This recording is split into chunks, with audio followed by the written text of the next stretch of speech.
Okay, sorry about that. I did my presentation, or I'm doing my presentation on the Thurston County Food Bank. The Thurston County Food Bank is in Washington, at Washington State, and is where you'll find the capital, Olympia. The food bank operates out of downtown Olympia. Thurston County Food Bank has been helping address hunger since 1972. The food bank serves all of Thurston County, but by operating out of 18 satellite food banks, their service expands into Mason and Lewis County. So we have like Mason County here and Lewis County down here. And I actually selected doing the I selected doing Thurston County Food Bank because I grew up in Mason County, so like right around here. Um, so I was really interested in seeing how this affected or could have affected me. So they have 9 mobile food banks that go to low-income neighborhoods. Primarily, they're mobile home parks and or apartment complexes. Sorry about that sound. It's my dog playing with a toy. And they partner with 4 school districts to distribute weekend food bags at 33 elementary schools. One Head Start program, and this is all pre-COVID information. They've since been on pause. A lot of schools aren't actually active right now, so they're slowly picking back up. They service about 17,000 families annually and about 58,000 individuals, half of which are children. So, what's their core philosophies? It's eliminating access barriers, prioritizing health, prioritizing children, rescuing good food from going to waste, and partnership and collaboration.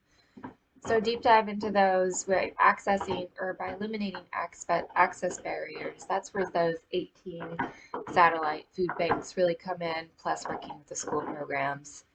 Prioritizing health means that they're working with dogs chewing on so many toys. They're working with a lot of fresh vegetables, fruits, vegetables, meats, dairy. All of their facilities are equipped with freezers and coolers for storage and fresh foods. They prioritize distribution of those foods to make sure that they're getting out to the people before expiring.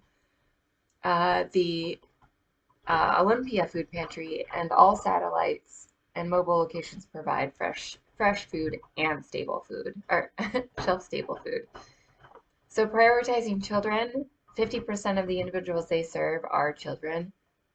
So they have different programs that help support kids. They have the Forks program, Fork program, summer lunch program, baby day, and school garden programs.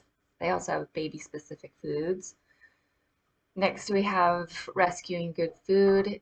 In 2019, they rescued over 1.75 million pounds of wholesome food from going to waste.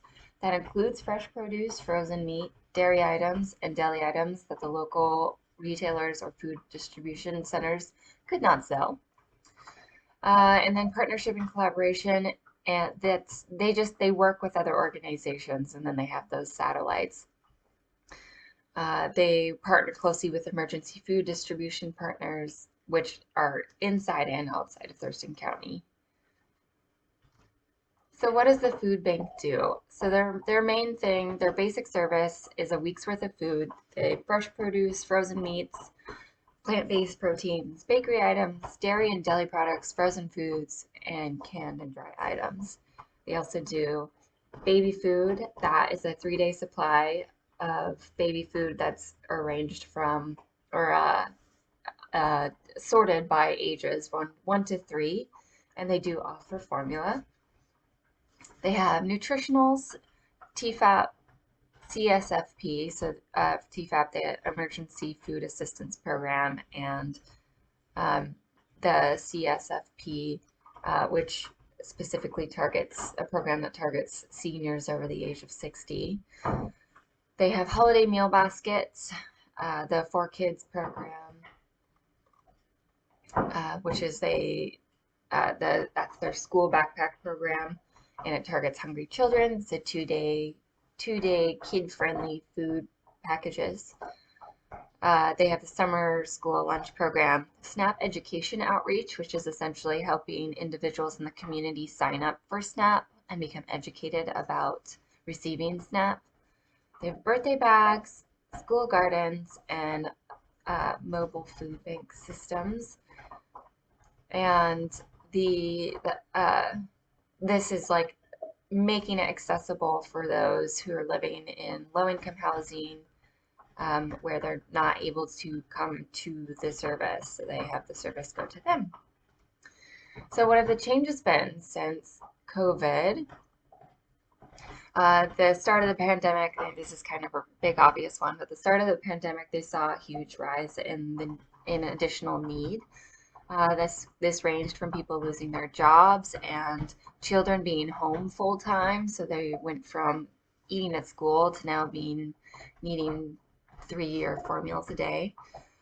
Their numbers essentially doubled, so they went up near or over 100,000 people, with those 3 counties included.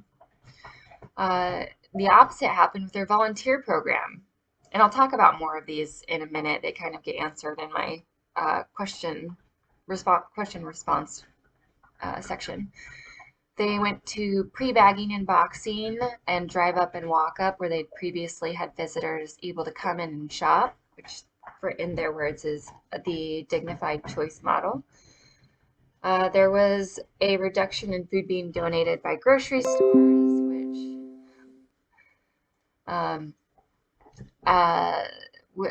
was part of grocery stores not even having food to give, really. Again, I'll talk about more of that in a minute.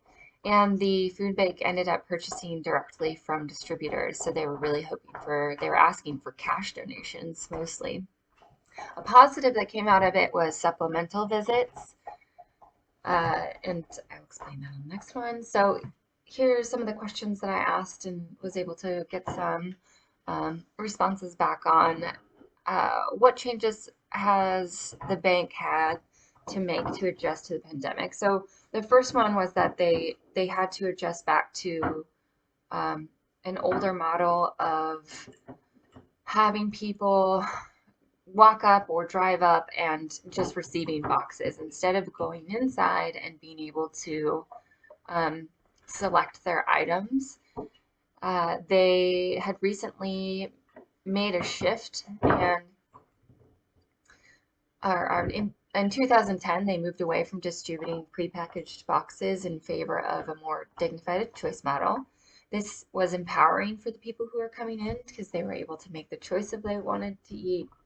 It also greatly reduced the cost of that they were spending on boxes and reduced the amount of waste they were producing. So that's something that they've had to come back and do again, which has been a real, disappointment is like kind of the best way to describe it. They did add supplemental visits, and so this means the community can now come in once a week for a full visit and a second time weekly for a supplemental visit. The supplemental visit contains specific foods, perishable items, and it's only in 2 locations, but they're hoping to expand. The struggles that happened along the way were they dramatically went down in volunteers. Most of their volunteers are retired and older, and so high risk. This is a frontline position, and so they were going to be, it was the expectation that they would be near COVID or exposed to COVID.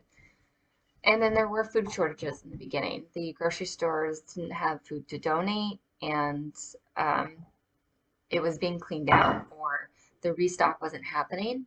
So they were expecting they were hoping for a lot of cash donations, and they were buying directly from the distributor.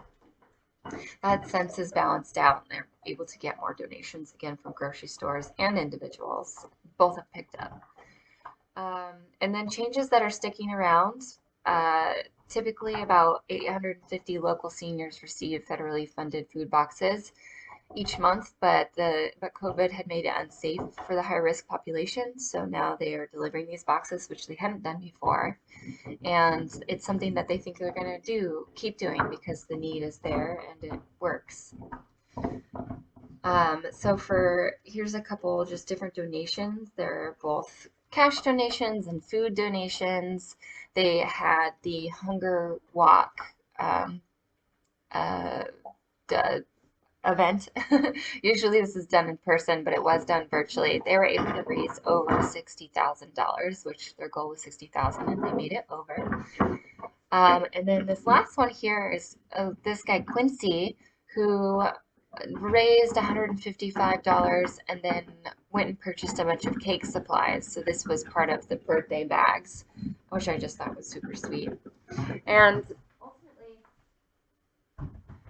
sorry. My conclusion on this is that I'm really proud to know that the counties that I grew up in have this program. It seems they're doing such an amazing job, and this is a really hard situation. So what can they do in addition? I'm not sure. I think they're doing everything they can, and they're adjusting. They're trying new things.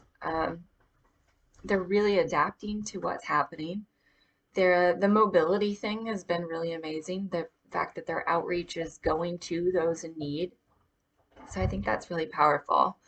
And that, I don't know what else can be done at this point, and besides like keep finding ways to safely get food to those who need it. And there's my references. Thank you so much. Sorry it was a little long.